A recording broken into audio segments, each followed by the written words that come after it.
Okay padayon ta super pam no kay human naman ko pakita atong among gilitson ganihan. Ana pod rin na mo gibutang among litson nga ako rang ginahinay o padalagan akong kamera dire kay daghan kay migsud-an sa ato sa anibersaryo sa among pastor, wedding anniversary nila. Unya kay kinahanglan man gud kuno mangadto may nangadto nami nya mao na ang mga sud-an lami kayo daghan gyud mi ani. Pero ang sud-an igo gyud pod namong tanan so kani padulong nami sa pag-ampo ani kay kinahanglan man gyud po mag-ampo ta magpasalamat sa pagkaon nga atong kanon nga kita mabaskugon ini kay Ginoo man po yung source sa tanan natong gipangayo og pagkaon. So magpasalamatan niya so muna siya si shout out sa anong gayelo nga kauban ako sa simbahan.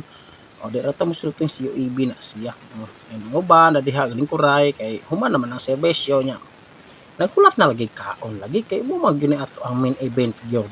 Although nami naman putas pulong sa Ginoo before pa pud mga physical nga mapagkaon. So amo ra nga nag-participate mi nga nagripay ra pud ang pastor nga naa aming tanan dihang mga miyembro. Although na may ubang wala pero sagara na gyud mi og mao ra ni akong cashier nga mao na siya og thank you